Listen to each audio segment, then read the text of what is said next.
बहुत कम लोगों को इल्म है कि सन 1965 में इंडिया और पाकिस्तान के दरमियान जंग की बुनियाद रन ऑफ कच्छ के वीरान इलाके में होने वाली एक छोटी सी झड़प से रखी गई थी।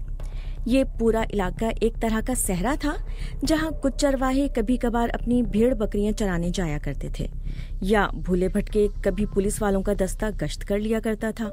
हिकमत अमली के एतबार से यहाँ पाकिस्तान बहुत फायदे में था, क्योंकि इस इलाके से महज 26 मील के फासले पर ही उनका रेलवे स्टेशन बदीन था, जहां से बजरिया रेल कराची का फासला सिर्फ 113 मील था।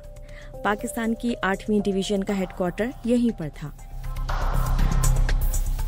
दूसरी तरफ इंडिया की जानिब से कच्छ के मैदान में पहुंचने के तमाम रास्ते तकरीबन नाकाबिले रसाई थे। सबसे नजदीक 31वीं ब्रिगेड अहमदाबाद में थी, जहां से नजदीकी रेलवे स्टेशन भोज से 180 किलोमीटर के फासले पर था। भोज यूं तो इस इलाके का एक छोटा शहर था, लेकिन मुतनाज़े पाकिस्तानी सरहद से 110 मील के फासले पर था। झगड़े की इब्तिदा उस वक्त हुई जब इंडियन सिक्योरिटी फोर्सेस को पता चला कि पाकिस्तान ने डेंग और सराय को मिलाने के लिए 18 मील तवील एक कच्ची सड़क बना ली है। ये सड़क कई मकामात पर भारतीय सरहद के 1.5 मील अंदर तक जाती थी।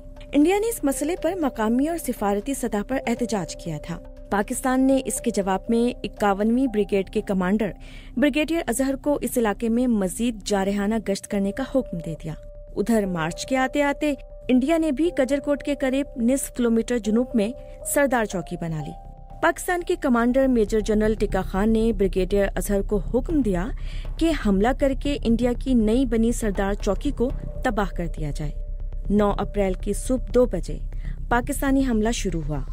उन्हें सरदार चौकी, जंगल और शालीमार नाम की 2 मजीद इंडियन चौकियों पर कब्जा करने का हुक्म भी दिया गया।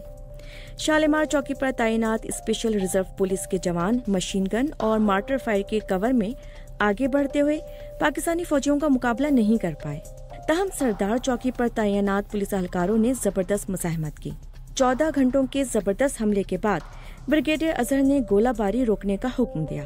उस दौरान सरदार चौकी की हिफाजत पर मामूर पुलिस एहलकार 2 मील वापस वजियोकोट चौकी पर चले आए।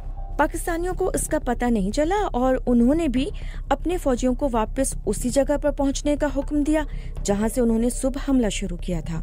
शाम को वापस आने वाले जवानों को एहसास हुआ कि सरदार चौकी पर कोई भी पाकिस्तानी फौजी नहीं। उन्होंने शाम होते होते बगैर लड़े दोबारा इस चौकी पर कब्जा कर लिया।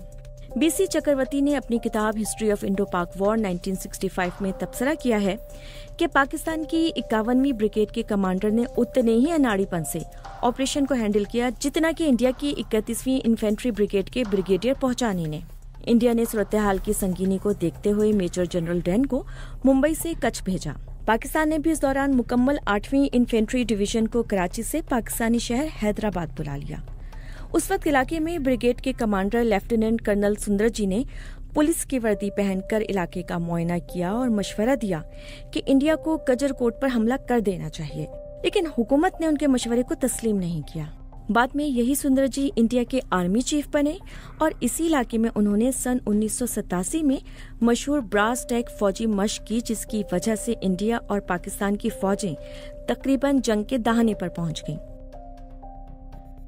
इस दरमियान दिलचस्प बात यह हुई कि पाकिस्तानी फजाइया के सरबराह एयर मार्शल असगर खान ने भारतीय फौज के सरबराह एयर मार्शल अर्जुन सिंह को फोन करके पेशकश की कि दोनों ममालिक की फजाइया इस जंग से अपने आप को अलग रखें। अगरचे असगर खान ने अपनी सवाने उम्री द फर्स्ट राउंड में इस वाक़ये का जिक्र नहीं किया, लेकिन बाद में ये कयास आराई की गई कि शायद इसी वजह से जंग शुरू होने से सिर्फ 10 रोज कबल अयूब खान ने उन्हें उनके ओहदे से हटाकर एयर मार्शल नूर खान को पाकिस्तानी एयरफोर्स का सरबराह बना दिया था। 24 अप्रैल को ब्रिगेडियर इफ्तिखार जंजुआ की क़यादत में पाकिस्तानी फौजियों ने सेराबीत पर कब्जा कर लिया। उन्होंने इसके लिए पूरी 2 टैंक रेजिमेंटें और तोपखाने का इस्तेमाल किया और इंडियन फौजियों को पीछे हटना पड़ा। अगले 2 दिनों में इंडियन फौजियों को बेरबैत की चौकी भी खाली करनी पड़ी। इंडिया को उस वक्त और शर्मसार होना पड़ा जब पाकिस्तान ने मुल्की और गैर मुल्की सहाफियों को बुलाकर इंडियन फौजियों के छोड़े हुए हथियार और गोला बारूद दिखाए। बाद में बरतानिया की मुदाखलत से दोनों फौजें अपने पुराने महाज पर वापस चली गईं। फरूख बाजवा ने अपनी किताब फ्रॉम कच्छ टू ताशकंद में लिखा कि इससे पाकिस्तानी फौज को कम से कम महदूद सतह पर ही सही इंडियन फौज की सलाहियत को आजमाने का मौका मिला। इंडिया के उस वक्त के deputy chief general Kumar Mangalam ने कहा कि इंडिया के लिए कच्छ की लड़ाई सही दुश्मन के साथ गलत वक्त पर गलत जंग थी।